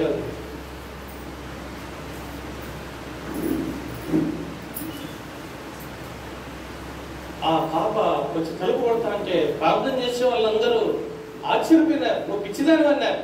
అయినా అమ్మాయి చెప్పింది, లేదు లేదు పేతురు తలుపు తడతా అన్నాడంటే పోయి తలుపు తీస్తే పేతురు ఆశ్చర్యపడు. పిల్లరా, మన ఇంటిలో అయితే దేవుడు ఎప్పుడు మన ప్రార్థనలు జవాబిస్తాడు తెలుసా? మన హృదయ అంతరంగంలో నిజమైన భారం ఉండాలి. నిజమైన భారం. ప్రభా, నేను ఈ లోకం వదిలే లోపల నా ఖాతాలో ఇంతమంది ఆత్మలు చేర్చబడాలి ప్రభా. నా ప్రార్థన ద్వారా, నా పరిచర్య ద్వారా, నా ప్రయాస ద్వారా కొన్ని ఆత్మలైనా చేర్చబడాలి ప్రభు అనే ఆ భారము మన హృదయంలో. మనం ఏం చేస్తామంటే అందరూ చేరవచ్చినప్పుడు మాత్రము మనం బాగా ప్రార్థన చేస్తాం. మిగతా దినాల్లో దాని గురించిన ఆత్మల గురించిన భారంతో మనం ప్రార్థన చేయం. అందుకే ఒక్కరు కూడా ఏ భారం పొందరు. ఎన్నాళ్ళలో మనం ఏంటి అందరూ కూడి వచ్చినప్పుడు అప్పుడు అందరి ముందు ఎన్ని వాగ్దానాలు పెట్టి ప్రార్థన చేస్తామో మనం భారం ముందుగా నైనా అనుకోవాలి. నిన్నేవాళ్ళు అది కాదు ప్రార్థన అంటే. అప్పుడు చేయొద్దని కాదు, చేయొచ్చు. కానీ వ్యక్తిగతంగా మన హృదయ అంతరంగంలో ఆ జీలు ఉండాలి, ఆ భారం ఉండాలి. అప్పుడు పరిశుద్ధాత్మ దేవుడు మన ప్రార్థన, మన మూలుగు విని ప్రభు వారు చేసే కార్యం చాలా అద్భుతమైనది. కాబట్టి పిల్లల 4వ ఇల్లు ఏంటంటే ప్రార్థనా గృహముగా మన ఇల్లు ఉండాలి. ఇంకొక ఇల్లు చూసి మనం ముగిస్తాం. చూడండి, నీకును నీ ఇంటికిని నీకు కలిగిన అంతటికిని క్షేమం అవును కాక. ఇప్పుడు 4 రకాల ఇల్లు గురించి చూశాను. మొట్టమొదటి ఇల్లు సాల్వేషన్, రక్షణ ఇల్లుగా ఉండాలి. 2వ ఇల్లు ఏంటి? వాక్యం ప్రకటించే ఇల్లు, స్క్రిప్చర్స్ వాక్యముతో నిండుకున్నటువంటి ఇల్లుగా ఉండాలి. 3వది సాక్రిఫైస్, సమర్పణతో కూడినటువంటి ఇల్లుగా ఉండాలి.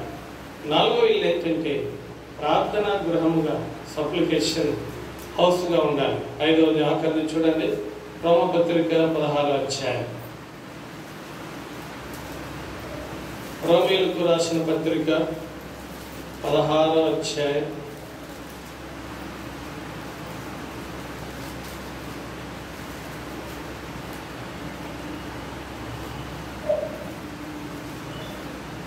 రోమీయులకు రాసిన పత్రిక 16వ అధ్యాయం 3-4 వచనాలు.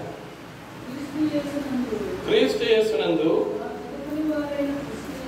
నా జత పని వారైన ప్రిస్కిల్లకును అకులకును నా వందనములు చెప్పడి, వారు నా ప్రాణం కొరకు తమ ప్రాణములను ఇచ్చుటకైనను. చూడండి, మరియు వారి ఇంట ఉన్న సంఘములకును వందనములు చెప్పుడి, నేను మాత్రము కాదు అన్య జనులలోని సంఘముల వారందరూ వీరికి. ఇక్కడ రాయబడింది 4వ వచనంలో, వారు నా ప్రాణము కొరకు తమ ప్రాణములను ఇచ్చుటకైనను తెగించినారట. ఎంత ఇది ఏమి సేవ చూడండి. అంటే అకుల ప్రిస్కిల్ల వాళ్ళు కలిసి దేవుని పని చేస్తూ ఉంటే వారితో కలిసి వీరు కూడా దేవుని సేవలో పాలుభాగస్తులయ్యి వారు ఏం చేసినారంట, వారి ప్రాణం కొరకు నా ప్రాణం కొరకు తమ ప్రాణములను ఇచ్చుటకైనా తెగించినారు. ఇది అంటే పిల్లరా, ఎంత ఇది సర్వీస్, సేవతో కూడినటువంటి ఇల్లు. ఈ ఇల్లు అంటే అకుల ప్రిస్కిల్ల వారు దేవుని సేవలో ప్రయాసపడుతూ ఉన్నారు.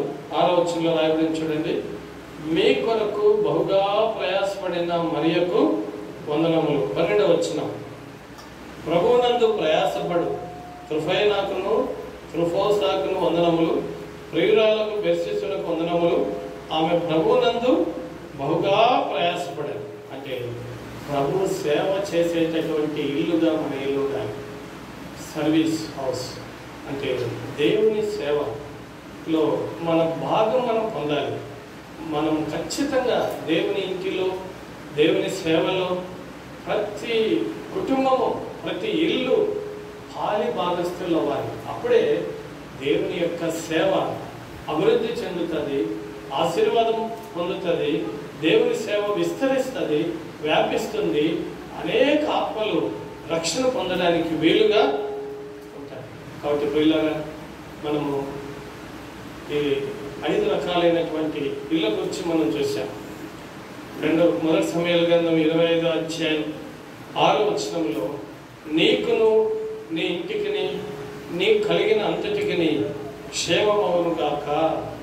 కాబట్టి మధ్యాహ్నము ఈ గృహానికి లేదా ఈ ఇంటికి, ఈ ఇంటి వారికి, వీరు కలిగి ఉన్నది అంతటికీ కూడా క్షేమమవునుగా. కానీ మనం కూడా ఈ ఇంటి కొరకు, కుటుంబస్తుల కొరకు మనం కూడా ఈ సమయంలో ప్రార్థన చేసి ఈ కుటుంబాన్ని, ఈ ఇంటిని వారి నివాస యోగ్యం కొరకు, దేవుని కార్యముల కొరకు, దేవుని మహిమ కొరకు ఈ గృహాన్ని మనము ప్రతిష్ఠిస్తాం. ప్రార్థన చేసిన తర్వాత మనము పాట పాడుతూ ఈ 5 గదుల్లో మనం ప్రార్థన చేస్తాం.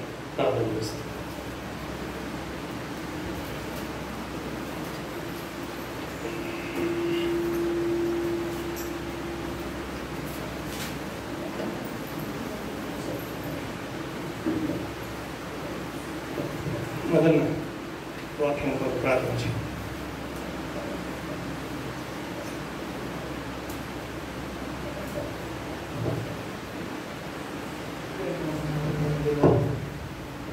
పరలోకమున మా తండ్రి, గొప్ప దేవ, మహోన్నతుడవ, మహాగణుడమైన దేవ, వందనాలు, స్తోత్రాలు. ఇంతవరకు సాయపడుతూ వచ్చినందుకు తండ్రి, రాజన్న వెళ్ళినాక వారి గృహాన్ని ఆధారం చేసుకుని నేను కొత్తగా ఇల్లు కట్టుకున్నాను. ప్రభు ఎంతో కష్టపడి చేస్తూ ఎన్నో ఇరుకుల్లో, ఇబ్బందుల్లో చేస్తూ వచ్చారు ప్రభు. ఈనాటికి నేను వాళ్ళకి సకాలంలో నడిపించినాడు దేవుడు. ఉంచినందుకు నేను శుద్ధిస్తున్నాను. ఆరాధిస్తున్నాను తండ్రి. ప్రభు ప్రతి అవసరం ఒక్కరు తీర్చుకున్నాను తండ్రి. వారి ఇంటిలో సమృద్ధి దయచేయమని వేడుకుంటున్నాను తండ్రి. కనికరించి వారి కుటుంబాలకు, కూతుర్లను కనికరించి కాపాడి భద్రపరచమని వేడుకుంటున్నాను తండ్రి. ప్రభు ప్రతి అవసర అక్కర్లు తీర్చుమని యేసు క్రీస్తు నామమున ప్రార్థించి అడిగి వేడుకుంటున్నాను తండ్రి. ఆమేన్. పాట పాడుకుంటాం. ఉన్నారా?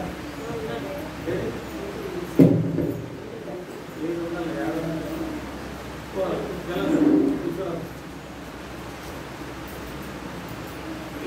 పాటల పుస్తకంలో పాట సంఖ్య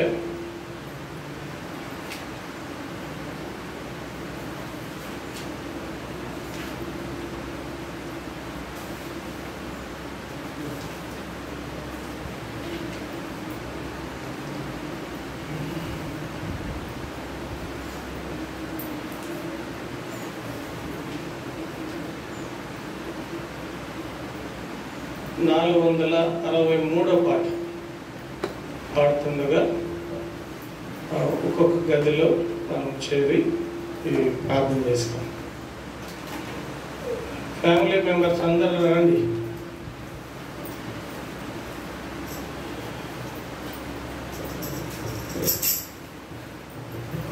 అందరూ లేస్తే మనకి లేస్తే అటు ఇటు రావడానికి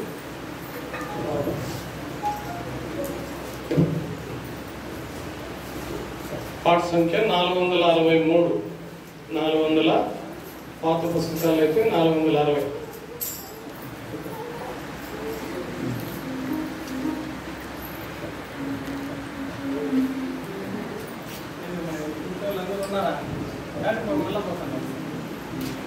ప్రతి ప్రార్థన మళ్ళా బర్త్డేలో వినానండి.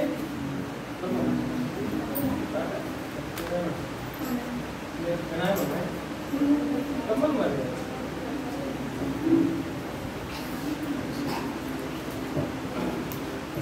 మొట్టమొదట మా కుడి పక్కన ఇంట్లో ప్రార్థన చేస్తాం.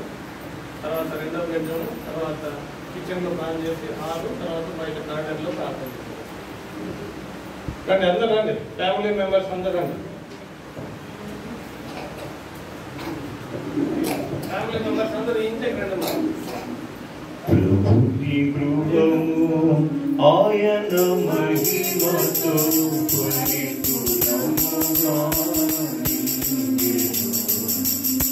ప్రభుని గృహము ఆయన మహిమతో పరిపూర్ణముగా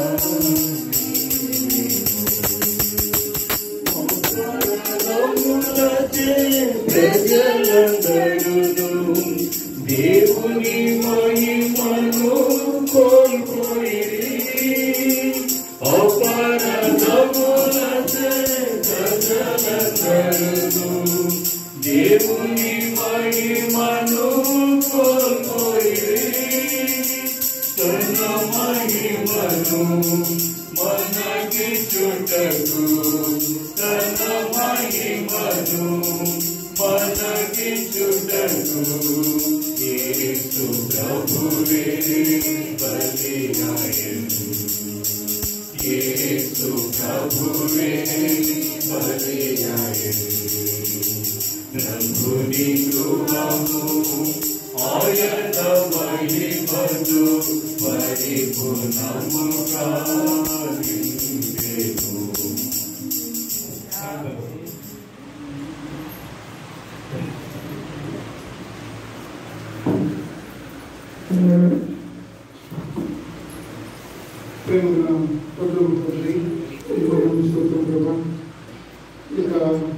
మరి గృహంలో బెడ్రూమ్ ప్రార్థిస్తున్నాం. ఈ రూపంలో మోకరించి మేము ప్రార్థన తీసుకుంటున్నాం తండ్రి. ఈ దాసులు ఈ గృహంలో ఈ గదిలో ద్వారా ఎంతో కష్టపడి ప్రయాసపడి ఇంట్లో దగ్గర ఉంచిపోయినప్పుడు ఈ గృహంలో విశ్రాంతి తీసుకోవడం ద్వారా ఈ మెరుగైన స్వరించి మీరు విశ్రాంతి నుంచి క్షేమము మేలు కలిగించమని ప్రార్థిస్తున్నాం. మంచి వరకు నుంచి కాపాడి భద్రపరచము తండ్రి. మరి విశ్రాంతి తీసుకోకముందు మీ భాషలో కలిగి మరి చదువుకొని ప్రార్థన చేసుకొని వ్యక్తిగత కుటుంబంలో ప్రార్థనలు కలిపి విశ్రాంతి తీసుకోవడం ద్వారా మీ పిల్లల అక్కడనే తెచ్చుము. ఆత్మీయంగా, భౌతికంగా, ఆత్మపరంగా కొదుకునే తెచ్చి మేలు చుట్టూ నింపి నీకును నీ ఇంటికి నీ కలిగినంతని క్షేమము కాకని వాగ్దానం సంపూర్ణంగా ఏమించి మహిమ పొందమని మీకు అప్పగించుకుంటూ మిమ్మల్ని శుద్ధిస్తూ ఆరాధిస్తూ కష్టపడుతూ ఉన్నప్పుడు, శ్రమలో ఉన్నప్పుడు మీ సన్నిధి నుంచి ప్రార్థించడం వల్ల నేను జవాబు ఇచ్చి ప్రతిదనం నుంచి సమాధానం ఇచ్చి కాపాడి మహిమ పొందమని వాగ్దానం ఇచ్చి వాగ్దానం నెరవేర్చేటువంటి దేవుడి మీద వందన స్తోత్రం చెల్లించుకుంటూ యేసు ప్రభు నామములో ప్రార్థించి వేడుకుంటున్నాము తండ్రి. ఆమేన్.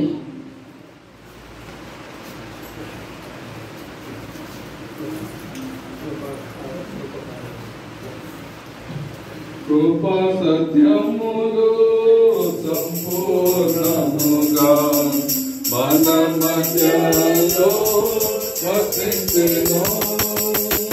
కృపా సత్యములు సంపూర్ణముగా మన మధ్యలో వసించెను.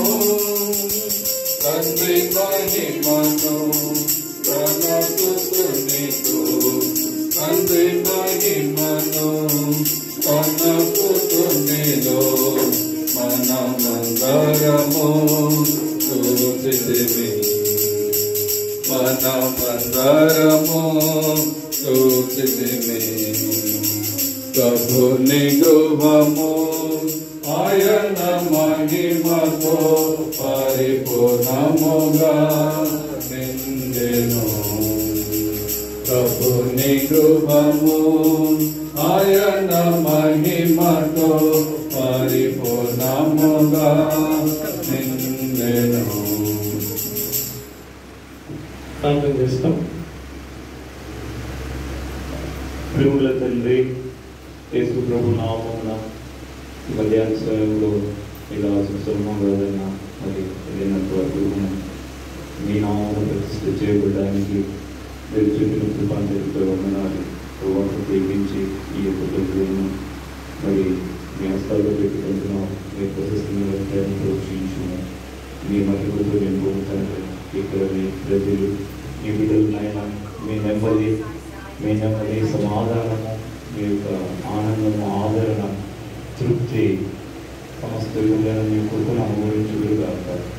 శత్రువు కార్యములు సంపూర్ణము లయించేవారు కాక వారి హృదయంలో ఎంతైనా మీ ద్వారా ఎక్కువ జీవం వెలుగు ప్రత్యక్షత ఈ గృహంలో ఈ ఎక్కువగా అనుభవించినట్టుగా సహాయపడు. మరి వాక్యంలో రాయబడినట్లుగా నీకు కలిగినందరికీ క్షేమముగా కానీ ప్రభువా ఈ గృహంలో ఈ యొక్క పెట్టులో అతి క్షేమంలో మీ ప్రజల పక్షాన కోరుకుంటున్నాం. మీరు మర్చిపోతుందని ఈ యొక్క గృహంలో తండ్రి ప్రజలు నేస్తాలు పెట్టుకుంటే యేసు ప్రభునామమున ప్రార్థించి వేడుకొంచున్నాం తండ్రి. ఆమేన్.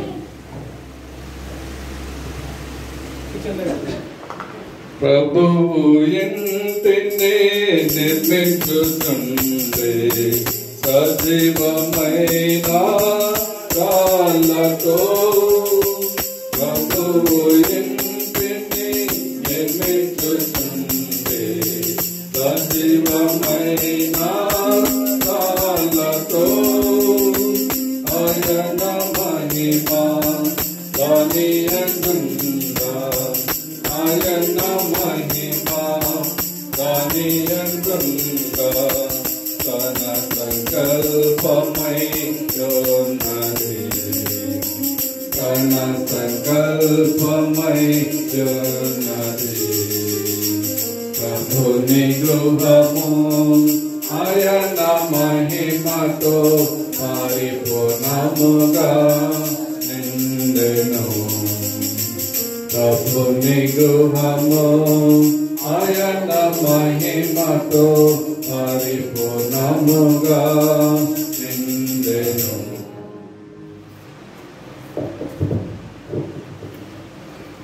ప్రేమ కృప కనికరముల నాయన మహిమ ప్రభావముల తండ్రి భూమి ఆకాశములను సృష్టించిన దేవుడు నమ్మకమైన దేవుడు తండ్రి నీకు వందనాలు స్తోత్రాలు. అదేవిధంగా రాజు అన్న వాళ్ళు ఎంతో కష్టపడి మరి ఇల్లు కట్టుకోవడానికి మరి దేవా తండ్రి నీకు చేసిన సహాయం ఏర్పాటు మేలు అంతటిని బట్టి నీకు వందనాలు స్తోత్రాలు. మరి ఈ గృహమునందు మరి జ్ఞాపకం చేసుకోండి. ఇల్లు మరి మంచి ఆదరణ ఇచ్చేదిగా నెమ్మదించేదిగా సమాధానం ఇచ్చేదిగా మరి గృహము వాక్యాన్ని ప్రకటించేదిగా ఉండగలిగినట్లు సాధించడం. ఈ గది విషయంలో కూడా ప్రత్యేకంగా మరి ఆతిథ్యం ఇచ్చే మరి గృహముగా మరి దేవ మంచి రుచికరమైన వంటలు మరి దీనిలో మరి కృప చూపించేట్లుగా తండ్రి నేను ఈ విధంగా ఉండగలిగినట్లు సాధించి మేలు కొరకై జ్ఞాపకం చేసుకోమని ఆ కుటుంబం అంతటిని వారికి కలిగిన అంతటికి క్షేమం ఉన్నట్లు సాయం చేయమని యేసయ్య నామమున ప్రార్థిస్తున్నాం తండ్రి. ఆమేన్. శాంతి రాజు ఇల్లు కట్టుచున్నాడు, మానవ హస్తము అందదు. శాంతి రాజు ఇల్లు కట్టుచున్నాడు, మానవ హస్తము అందుండదు. జయము నీతి బలము కొనెను, జయము నీతి బలము కొనెను. తాను కోరిన తలమది, తాను కోరిన తలమది. ప్రభుని గృహము ఆయన మహిమతో పరిపూర్ణముగా నిండెను. ప్రభుని గృహము ఆయన మహిమతో పరిపూర్ణముగా నిండెను.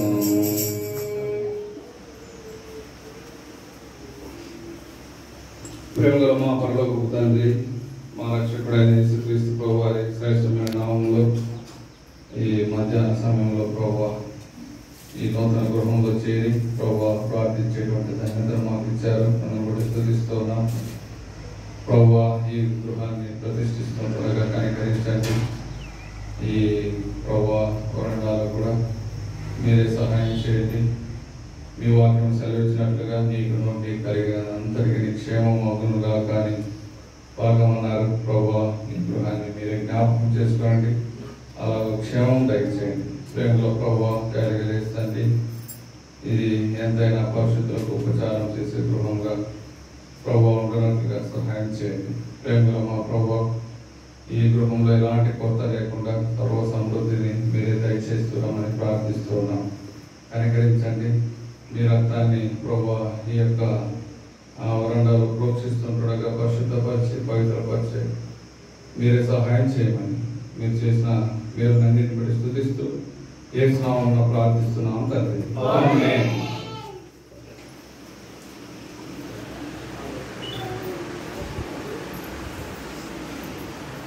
దేవుని ఇల్లు ముగించబడగా పైనుండి అగ్ని దిగి వచ్చును. దేవుని ఇల్లు ముగించబడగా పైనుండి అగ్ని దిగి వచ్చును. దహించబడును సర్వమలినము, దహించబడును సర్వమలినము. ఇంటిని మహిమతో నింపును, ఇంటిని మహిమతో నింపును. ప్రభుని గృహము ఆయన మహిమతో పరిపూర్ణముగా నిండెను. ప్రభుని గృహము ఆయన మహిమతో పరిపూర్ణముగా నిండెను. దయచేసి కూర్చోనండి, చివరి ప్రార్థన చేస్తాం.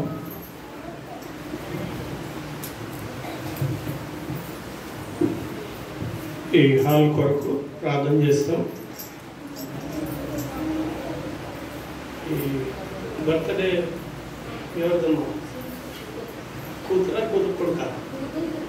ఏం పేరు? యోషిత.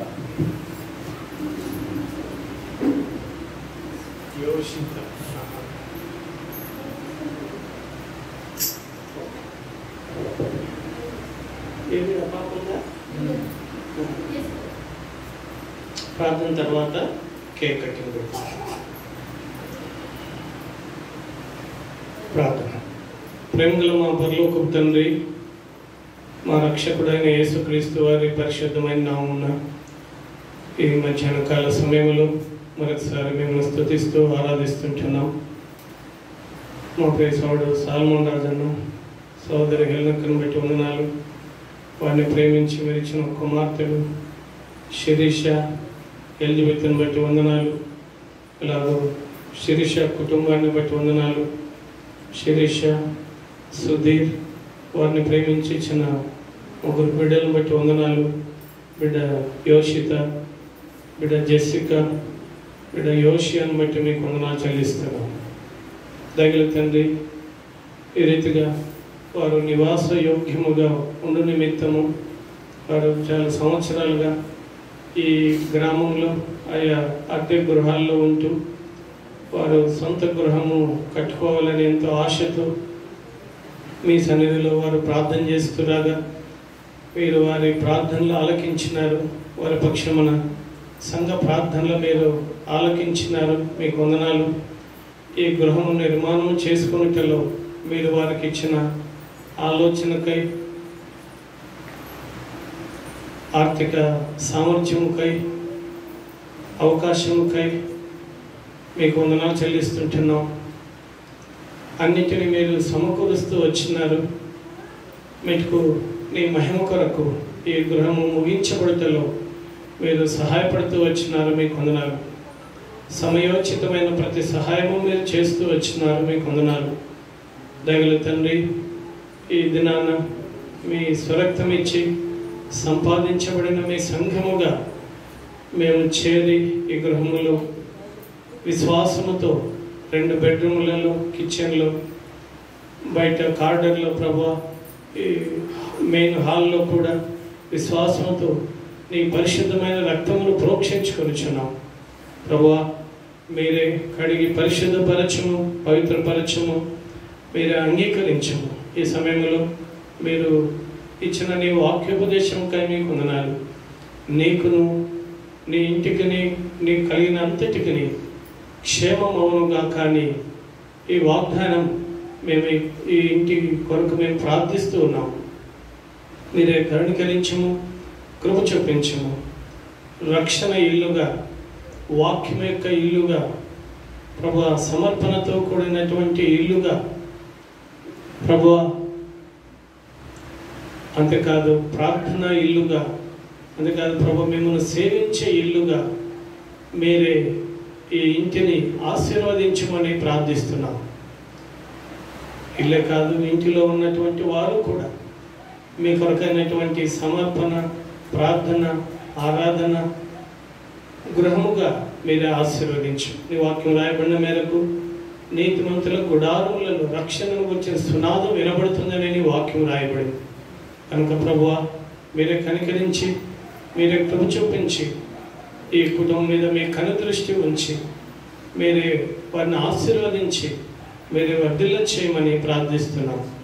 ముఖ్యంగా ప్రభువా, ఎలిజబెత్ కొరకు ప్రార్థిస్తున్నాం. ఆ బిడ్డ వివాహం విషయమై మీరే బాధ్యత వహించు ప్రభువా.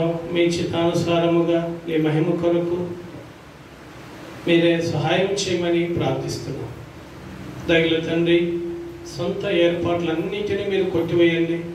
మీ చిత్తం, మీ సంకల్ప ప్రకారం జరగడానికి మీరు సహాయం చేయండి. దయగల ప్రభువా, అది అంతేకాకుండా ఈ సమయంలో ముఖ్యంగా సుధీర్, శిరీష వారిని ప్రేమించి ఇచ్చిన బిడ్డ యోషితాన్ని బట్టి వందనాలు. ఆ బిడ్డ భౌతిక జీవితంలో ఇది నా మరొక నూతన సంవత్సరంలోనికి ఆ బిడ్డను మీరు ప్రవేశపెట్టినందుకై మీకు వందనాలు. సంవత్సరము దయాకిరీటముగా మీరు అనుగ్రహించినందుకు కొరకై మీకు స్తోత్రములు. ఈ నూతన సంవత్సరములో ఆ బిడ్డను నూతనమైన మేలుల చేత మీరే ఆశీర్వదించమని ప్రార్థిస్తున్నాం. చదువులో, జ్ఞానములో, వయసులో మీరే వర్ధిల్ల చేయండి. దేవుని దయందు, మనుషుల దయందు, జ్ఞానమందు, వయసునందు వర్ధిల్లునట్లుగా మీరే కృప చూపించమని ప్రార్థిస్తున్నాం. పరలోకపు తండ్రి, మీరే మేలుకై జ్ఞాపకం చేసుకునండి. మీ కరుణాస్తం తోడుగా ఉంచాలి.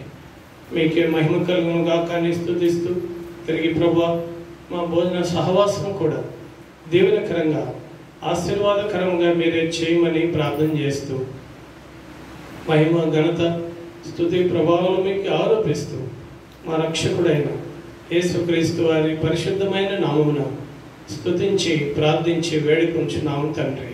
ఆమేన్. మన ప్రభు అయిన యేసుక్రీస్తు వారి కృప, తండ్రి అయిన దేవుని ప్రేమ, పరిశుద్ధాత్మనికి అన్యోన్య సహవాసం చేయడం మనకు సకల పరిశుద్ధులందరికీ ఇప్పుడు ఎల్లప్పుడు సదాకాలము తోడైండుగాక. ఆమేన్. సమయంలో దా చెప్పండి పేరు